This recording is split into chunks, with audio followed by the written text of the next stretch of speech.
안녕하세요. 응급처치 담당 교수 김건택 교수입니다. 자, 오늘 2주차 보충 자료입니다. 오늘 살펴볼 것은 아동의 개념과 그 다음 인구학적 통계를 살펴볼 거고요. 그 다음 시기적인 공통적인 특성과 아동의 심리적 행동 유형, 그리고 아동 행동과 돌발 사고에 대해서 설명드리겠습니다. 먼저 아동의 개념을 인구학적 통계로 살펴보면요. 법의 성격에 따라 아동의 개념 및 연령이 상이하게 규정되어 있습니다. 용어는 비슷한 용어로는 아동, 영아, 유아, 소년, 연소자, 어린이, 청소년 등 다양하게 입장에 따라서 불려지고 있습니다.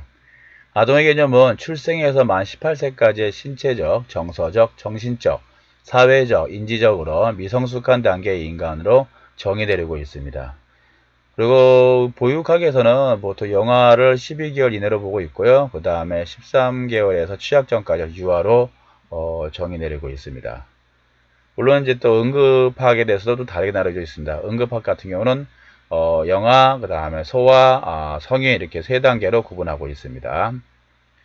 참고로 아동 연령은 수리학적 생태학 기준으로 구분한 것입니다. 이것은 신체적 정치적인 설명은 보편적인 사례를 기준으로 해석하였다는 점을 꼭 참고해 주시기 바랍니다. 학문적으로 아동의 개념을 어떻게 나눴나 살펴보면요. 먼저 유명하죠. 프로이트의 발달 5단계에서 보면 구강기, 학문기, 남근기, 잠복기, 성욕기로 구분하고 있습니다. 그래서 유아들은 이제 보육기관에서는 보통 1, 2, 3단계 구강기와 학문기, 남근기를 보고 있는데요. 이제 리비도 쾌감이라는 용어를 많이 이제 알려져 있는데 프로이드의 이론은 구강기에서는 이제 아이들이 질식사고라든가 감염병 취약입니다. 왜냐하면 항상 손가락을 입에다 빨고 있기 때문에 이 감각을 한참 하는 나이입니다. 그래서 이 손가락을 입에 물고 있는 이 아이들은 질식사고라든가 감염병에 좀 취약합니다. 그 다음 학문기는 이제 2세, 4세인 경우인데 요때 아이들은 이제 한참 걸음마를 시작하고 할 때입니다. 그래서 자꾸 걸으려고 하는 건 이제 발달상의 이유이기 때문에 후구를 막을 수는 없고, 그러다 보니까 타박상이라든가 골절, 절단 사고가 증가하는 추세입니다. 물론 과거에도 마찬가지긴 한데 도시가 발달해 더 늘어난 이유는요. 이 도시가 발달할수록 아이들한테는 더 위험한 요소가 더 많아지게 되어 있습니다. 그래서 이런 사고가 증가하는 원인이 되고 있고요. 그 다음에 남근기인 4세에서 6세는 아이들이 이제 정서적으로 이제 오이디푸스 엘렉트라 콤플렉스 정서장애 등이 나타나고 있습니다. 자, 크로의 정신발달 이론입니다. 정신발달은 자연구조의 변화에 따라서 1차 반항기를 3세에서 4세를 보고 있고요. 자, 2차 반항기를 12세에서 14세를 보고 있습니다. 자, 반항은 환경에 정하는 과정에서 나타나는 반사적 심리 행동입니다. 그래서 당연한 발달 과정의 일부입니다.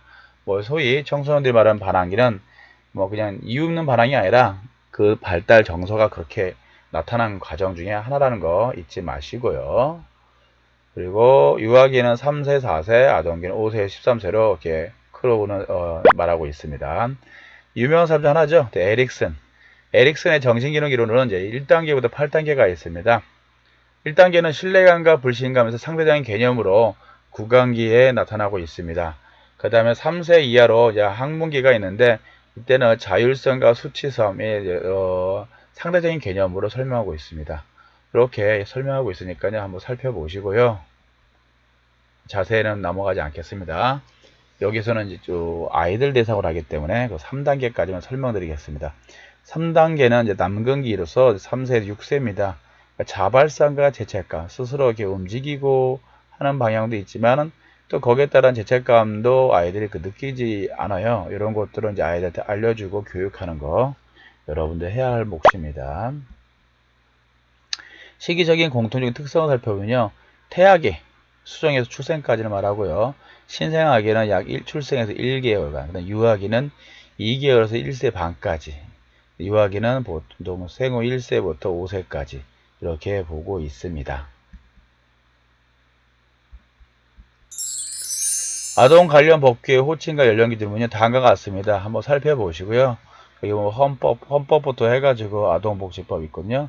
여러분들은 이제 아동복지법하고 영유아보육법, 그 다음에 청소년 기본법, 그 다음에 여기 이제 요거는 거의 안 씁니다. 요거 가장 많이 쓰는 게 요 하나, 뭐 그다음 영화보육법. 보자보고 거의 접촉할 일 별로 없은 것 같아요. 자, 3차, 4차 유엔 아동 권리 협약 국가 보고서는요, 2008년도 기준인데요. 이렇습니다. 이렇게 나눠져 있으니까 참고하시면 되고요. 어떤 가정폭력 방지 및 피해자 보호 등에 관한 법률은 18세까지로 보호받고 있습니다.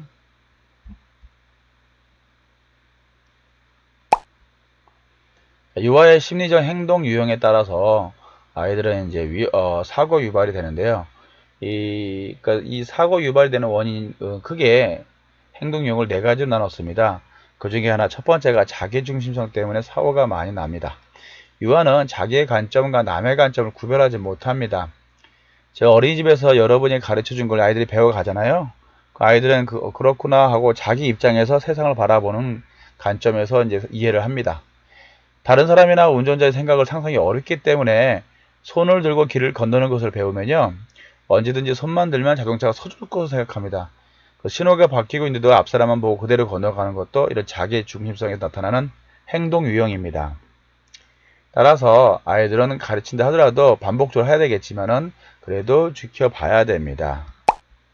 다음 두 번째 직관적 사고 유형입니다. 자신의 감정을 억제하거나 참아내는 능력이 약하기 때문에 기분이나 감정이 변하는 대로 행동하는 충동성이 강합니다. 예를 들어서요, 부모에게 꾸중을 들으면요, 아이들은 침울해지거나 지면을 보고 걷는 경우가 많아집니다. 따라서 자동차 접근을 알아채지 못하는 경우가 있어서 사고가 나타나는 경우가 종종 있습니다. 세 번째 심리 유형으로는 모방성입니다. 아이들의 가장 기본이 되는 대상은 바로 선생님과 부모님입니다. 특히요, 물론 다른 형제들이라든가 윗사람 어른들을 따라하기도 하지만 부모라든가 선생님들의 행동을 가장 모방을 많이 한다는 거. 이는 뭐냐면 어른들의 말이나 행동을 흉내내거나 모방형에 강하기 때문입니다. 어른의 행동이 위험한지를 인지하지 못하고 어른이 무단 횡단을 하면 신호등은 보지 않고 그대로 따라 건넙니다. 이래서 사고가 나타나기 있습니다. 그래서 이러한 모방성 때문에 부모들의 행동도 조심하셔야 된다는 거 강조하는 겁니다. 마지막 네 번째는 회귀성 본능입니다. 유아는 구석진 곳에 숨거나 빈 상자 속에 들어가는 것을 좋아합니다. 그 자동차 밑이나 옆에 노는 걸 좋아하는 경향이 있기 때문에 후진이나 출발할 때 사고가 많이 발생합니다. 물론 어른들도 운전하기 전에 주변을 살펴보는 것 습관도 정확히 하지만 아이들이 이런 습관이 있기 때문에 이 동네에서 놀지 말고 좀 넓은 놀이터에서 놀도록 권장합니다. 아동행동과 돌발 사고입니다. 유아들은 위험에 대한 인지 능력이 낮고 경험하지 못한 상황이기에 자신의 행동을 제어하고 조절하는 데 본능에 따라 하는 경우가 많습니다. 유아의 본능적인 행동은 물건이나 사람, 환경 등과 충돌하거나 위험을 초래하는 돌발 사고가 발생한다는 점 꼭 잊지 마시고요. 그래서 좀 쉬었다가 다음 편에 좀 하겠습니다. A few moments later.